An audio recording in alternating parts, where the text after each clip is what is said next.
What kind of man pays $50 in cash to buy a girl being auctioned off by her own father? In a forgotten corner of rural New Mexico, beneath a scorching summer sky, a 19-year-old girl stood trembling on a wooden platform, silent, bruised, and betrayed. Her name was Mariana. Her crime, simply being born to a man who saw her as property. The villagers watched. No one spoke. No one intervened. Until one voice, deep, calm, unexpected, cut through the air. 50. The crowd turned. It was Thomas Wyatt, a man they thought long gone, a millionaire who had vanished from the world after losing everything in a tragic accident. Some called him cursed, others said he spoke to ghosts. But that day, without warning, he stepped forward. What followed wasn't a rescue, it was the beginning of something far more complicated. Why did Thomas, a man who trusted no one, bring home a girl who feared everyone? What secret pain connected them both, and what storm was silently approaching their door? This isn't a love story, not the kind you're used to. This is about two broken souls, and the fire it takes to build something whole. Stay with us because you won't believe what happens next. The midday sun scorched the cracked earth of Ash Hollow, a forgotten town swallowed by dust and silence, somewhere in the New Mexico desert. The air shimmered with heat. Nothing moved except a crowd gathered around the wooden platform outside the town's crumbling chapel. On that platform stood a 19-year-old girl with her eyes glued to the ground. Her name was Mariana Reyes. She wore a threadbare cotton dress, its hem fraying above her worn-out boots. A thin straw bonnet shadowed her face, but it couldn't hide the bruise on her collarbone or the faint scar beneath her jaw. Her posture was stiff, hands clenched in front of her skirt knuckles, white from tension. The people surrounding the square watched in hushed disbelief, some curious, some disgusted, but none brave enough to stop what was happening. Her father, Elias Reyes, stood beside her, his voice loud and calloused. Strong, obedient, never been sick. Who'll start the bidding? Yes, he was auctioning off his own daughter. Mariana's cheeks burned, not from the sun, but from humiliation. She didn't cry, she refused to. But inside she was unraveling. No one stepped in. No one intervened. In Ash Hollow, silence was cheaper than justice. $1, someone muttered. 17. Another laughed from the back. 25, someone scoffed. Each number drove the blade deeper into her heart. That's when it happened. A shadow cut through the crowd, tall, broad-shouldered, wearing a wide-brimmed hat and a long coat covered in desert dust. He didn't belong there. You could feel it. His name was Thomas Whitmore. He wasn't from Ash Hollow, but whispers about him had lingered for years like the wind that howled through the canyons. A millionaire who once had it all, orphaned, twice, first by birth, then by fate. After a tragic accident took the lives of his adoptive parents and younger brother, he disappeared from public life, vanishing into solitude at his remote ranch, Whispering Pines. They said he was cursed, haunted, dangerous. He stood there staring at Mariana as if the whole world had gone silent. Then his voice rang out clear, calm, steady. $50. The crowd gasped. Elias smirked. Sold. Mariana's knees buckled slightly, but she didn't fall. Her father didn't even look at her as he collected the money and walked away. It was over. Just like that. She was bought. Thomas stepped forward. He didn't touch her, didn't speak at first. Just looked her in the eyes, not with hunger or possession, but with something she hadn't seen in years. Regret. Don't be afraid, he finally said, voice low and steady. No one will hurt you under my roof. She didn't respond. How could she believe that he turned, nodded toward his wagon parked near the edge of the plaza? She hesitated, then followed. The townspeople stared, but this time she didn't flinch. Not because she wasn't afraid, but because fear had lost its sharpness. She was numb. The ride to Whispering Pines Ranch was long and silent. Mariana sat stiffly beside Thomas, her fingers clutching the edge of the seat. The land passed slowly dry hills, brittle shrubs, the occasional vulture circling above. He didn't speak, and she didn't dare ask where they were going. But as the sun dipped low, casting gold across the desert, the silhouette of the ranch appeared in the distance. It was beautiful but tired. Wrought iron gates rusted with age. Trees lined the path like old soldiers. The house itself was wide and simple, weathered by wind and time wrapped in silence. When they arrived, Thomas helped her down from the wagon. Their hands brushed. She flinched. He quickly stepped back, giving her space. "You'll stay in the East Wing." "It's quiet there," he said then, turned and walked away. Inside the house was clean, but sparse bare walls, faded curtains, shadows everywhere. Mariana stepped into her room. It was small but had a real bed, a wooden dresser, and a window with no bars. She placed her basket on the floor, sat on the edge of the bed, and stayed frozen there until night fell. She didn't sleep, not really. Every creak in the house made her flinch. Every gust of wind against the window stirred memories she had tried so hard to bury. Memories of rope, of belts, of silence. At dawn, she finally dozed off just as the light crept in. The next morning, she began to clean. Not because anyone asked, but because movement helped. Dusting shelves, wiping windows, sweeping corners, it kept her mind from crumbling. Thomas didn't bother her. He kept to himself, mostly working with the animals.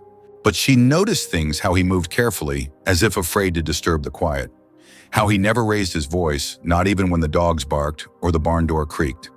That afternoon it happened. She tried to reach a heavy plate on the top shelf. Her hand shook. The plate slipped and shattered on the floor. She froze. Her chest tightened. She pressed her back to the wall, breathing fast, waiting for the yelling for the hand to rise. But none of that came. Instead, Thomas stepped into the doorway, looked at the pieces, then at her. "We have more plates," he said gently. She blinked. He crouched down, began picking up the shards without a word.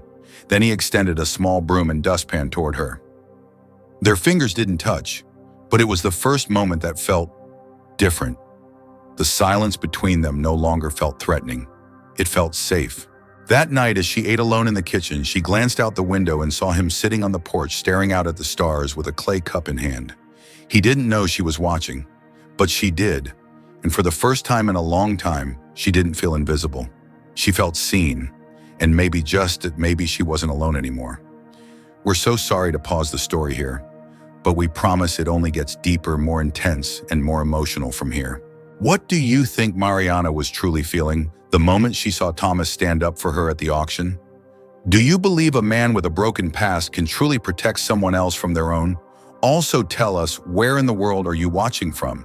And if this story has touched your heart even just a little, we'd be so grateful if you could like this video and tap that heart button to support what we're doing. The days passed at Whispering Pines with a strange rhythm, quiet mornings, long silences, and glances that lingered just a beat too long. Mariana began to find solace in routine, feeding the chickens, sweeping the porch, boiling water for tea she never drank. And Thomas, he kept his distance but not his eyes. He watched her from the barn window while repairing a fence. He noticed how she tucked loose strands of hair behind her ear, how she paused at the tree swing, just staring, lost in some memory she wouldn't speak of. He didn't ask, but he noticed. One evening, as thunder rolled across the horizon, something shifted. Mariana was in the kitchen when she froze mid-step. Her chest tightened. A smell hit her, smoke, not from the firewood. Cigars. She turned slowly toward the window, and there beyond the garden fence stood a silhouette. A man, not Thomas, not anyone from Ash Hollow. Her breath caught. Her fingers curled around the wooden table's edge as old memories surged back like a riptide, rough hands. A belt buckle, her father's voice, and his voice, the one that whispered threats in the dark. Ramon. He was here. She backed away, heart pounding in her throat. Thomas entered the house just in time to see her collapse to her knees. "What is it?" he asked, rushing to her side. She didn't speak, couldn't, but her eyes, wide with terror, spoke for her. That night, Thomas didn't sleep. He sat by the window with his rifle across his lap. Rain lashed against the glass like claws, thunder snarled through the hills, and lightning split the sky above the ranch like a warning from God himself.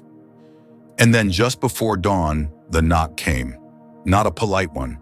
3 sharp, deliberate thuds on the barn door. Thomas stood, muscles tight. Mariana stepped into the hallway, pale, wrapped in her shawl. He held her gaze. "Stay inside." When Thomas stepped out onto the porch, Ramon Sotomayor was already there, rain dripping from the brim of his black hat, his boots sinking into the mud. "You've got something that belongs to me," he said, a cruel smirk spreading across his face. Thomas didn't flinch. "She's not yours." Ramon reached into his coat and pulled out a folded, crumpled paper. She was part of a deal, a debt, signed by her father. You can read it if you'd like, but make no mistake, I came to collect. Thomas didn't even glance at the document. Then you wasted your ride. Ramon chuckled low and menacing. Funny that a man like you alone broken wants to play hero. You think she'll stay with you? She's marked, sold twice. You think that just goes away? Thomas stepped closer. You need to leave. Now. Ramon tilted his head, smiled. You wouldn't shoot me. You're too soft. A single crack of thunder masked the unmistakable sound of a rifle being cocked. But Thomas didn't raise his weapon.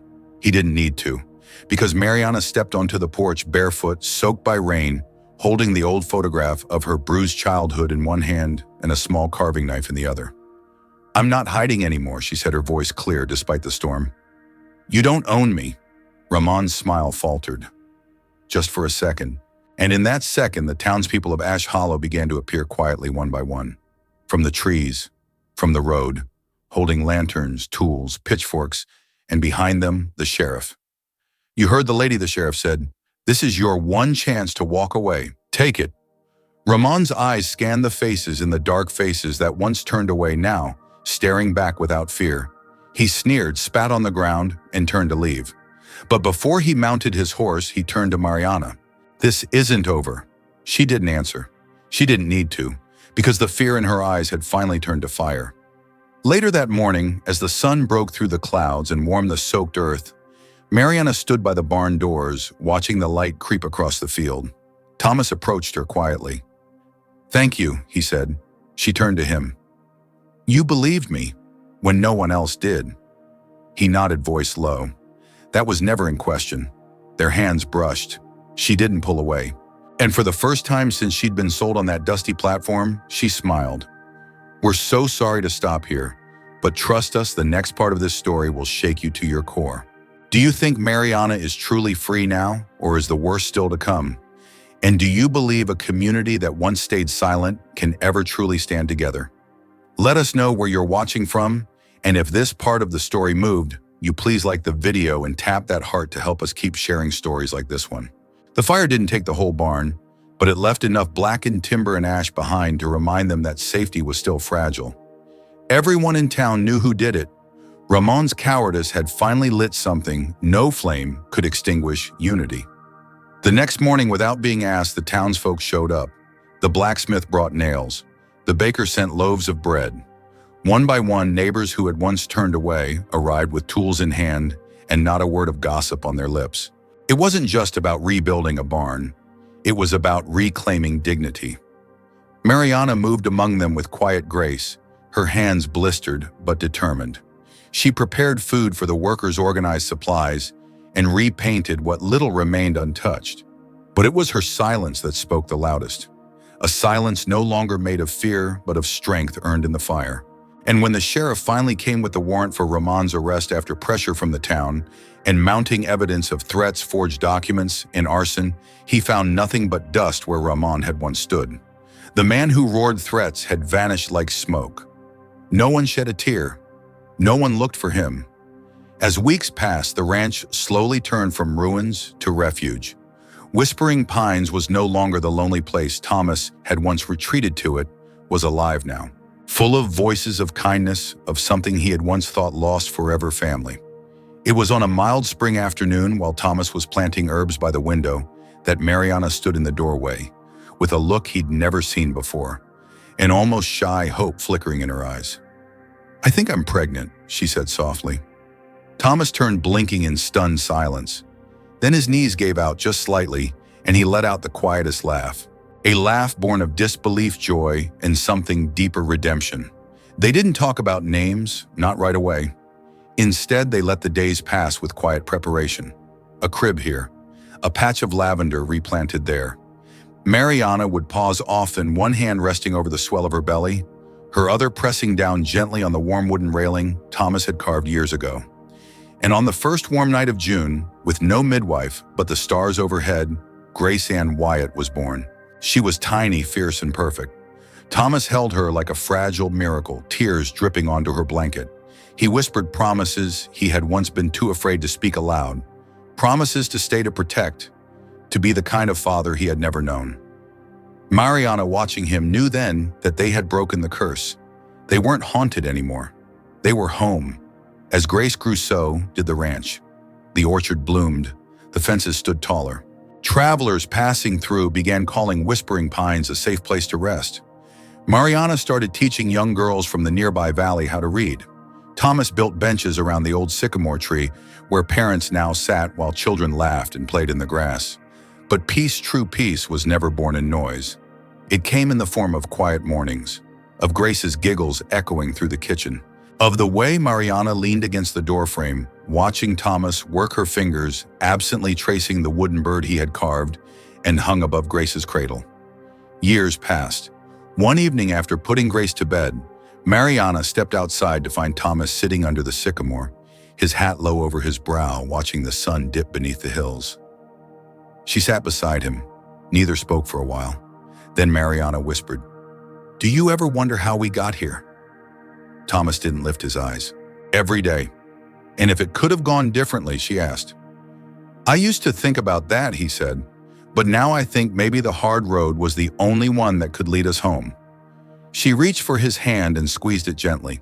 Not long after, they held a small ceremony, not a wedding in the traditional sense, but something quieter, more sacred. Just them, Grace in her mother's arms, and a handful of friends from town. There were no rings of gold, just two hand-carved bands Thomas made from sycamore wood. The vows were simple. "I choose you, still, always."